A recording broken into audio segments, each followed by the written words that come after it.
Continuamos preparando el camino de Jesús que va a venir a juzgar a vivos y muertos en su segunda venida.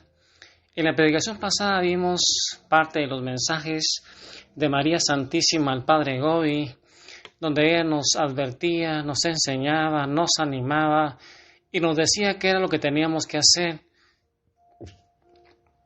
Y así como el Padre Gobi, existen también mensajes dados supuestamente por Jesús, la Virgen María y los santos, a una mujer estadounidense llamada Verónica Lueken.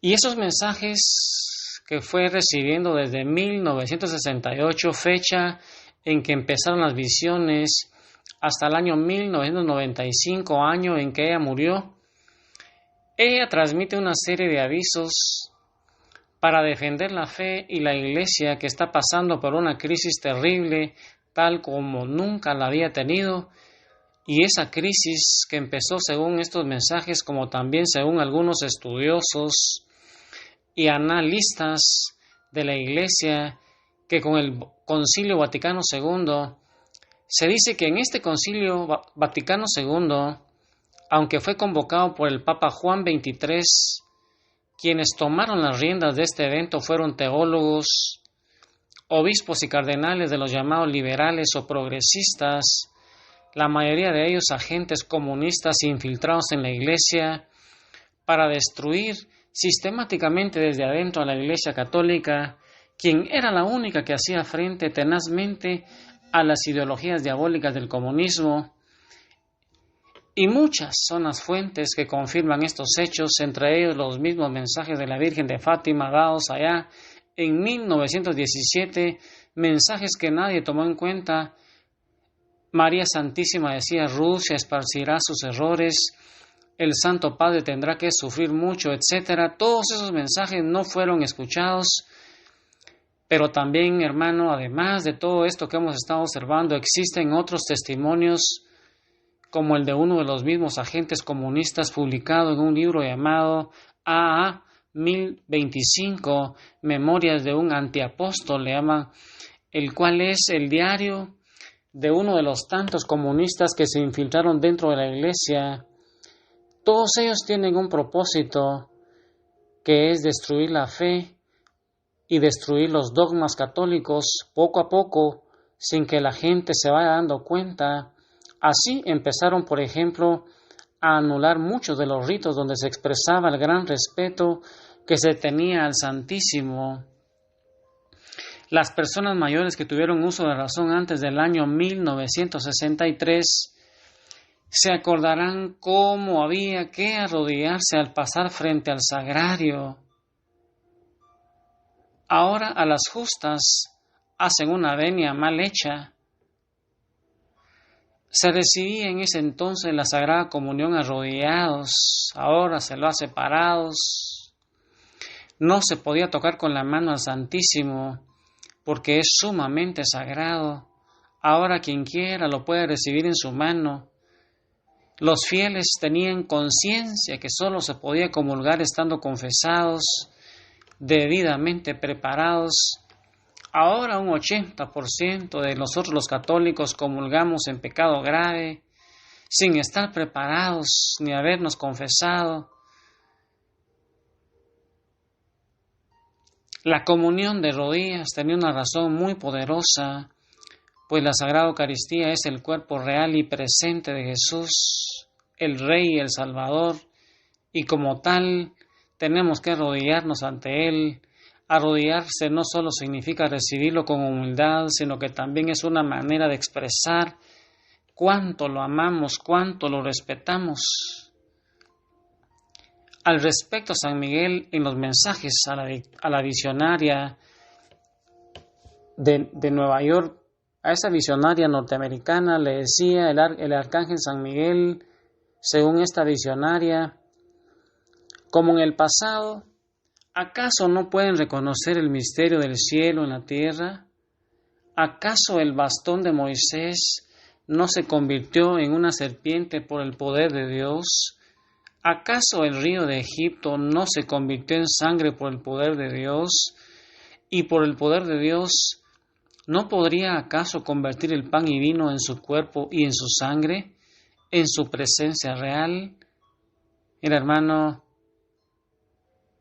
ese fue un mensaje dado a esa visionaria norteamericana ya el 1 de febrero de 1977, y ella dice que fruto de ese concilio es que los fieles católicos ya no se arrodillan ante su Rey, su Señor, y por eso reciben la Santa Comunión solo de pie, e incluso uno mismo puede agarrarlo con las manos y llevarlo a la boca, cosa que antes no se podía porque es lo más sagrado que puede haber en la tierra. San Juan Pablo II muchas veces indicó que debería recibirse la Sagrada Comunión en la boca, directamente en las manos del sacerdote. Ahora, muchos son los obispos que en forma disimulada han suprimido la buena costumbre de arrodillarse para la consagración, y muchos son los templos donde solo han puesto cómodos asientos y ya no hay dónde arrodillarse. Y hermano, el Papa Pío XII, en una de sus encíclicas sobre la liturgia, dice: los actos externos de la religión sirven para fomentar la piedad, prender la llama de la caridad, incrementa la fe y profundiza nuestra devoción. Esto nos lleva también a distinguir a los cristianos genuinos de los falsos o herejes. Y después el Santo Padre Pío XII acentúa: es pues el deseo de la Iglesia que todos los fieles se arrodillen a los pies del Redentor para decirle y expresarle cuánto lo veneramos, cuánto lo amamos. Y el cardenal Ratzinger, que después fue Benedicto XVI, escribe sobre la importancia de arrodillarse durante la liturgia. Aquí el gesto del cuerpo arrodillado toma la forma de una confesión de la fe en Cristo. Las palabras no pueden reemplazar semejante confusión, nos decía el cardenal Joseph Ratzinger.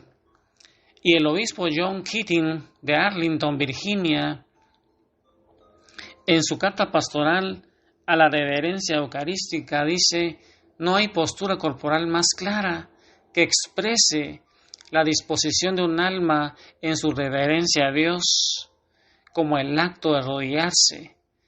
Recíprocamente, la postura de arrodillarse refuerza y profundiza la actitud de reverencia de las almas.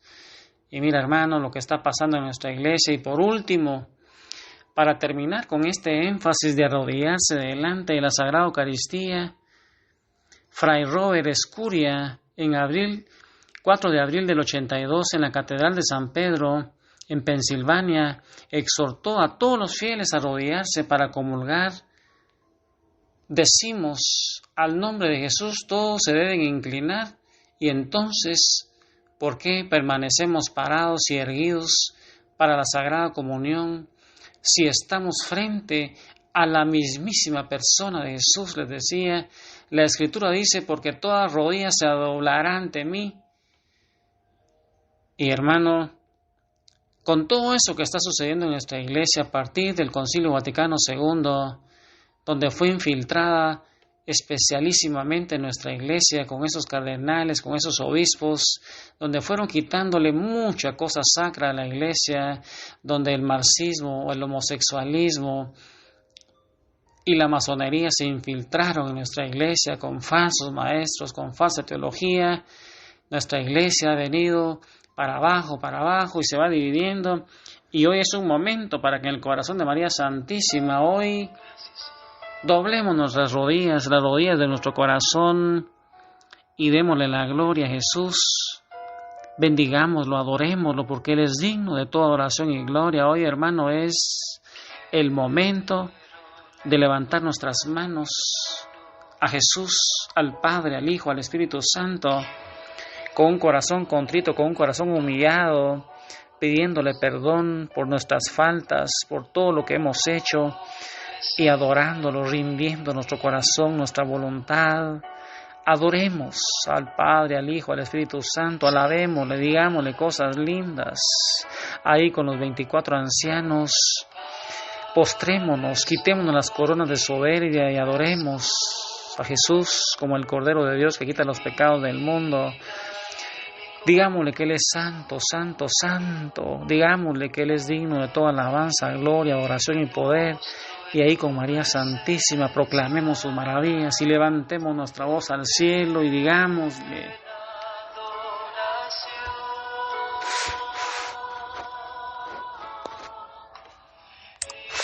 ahí, hermano, donde estás, es un momento de adoración.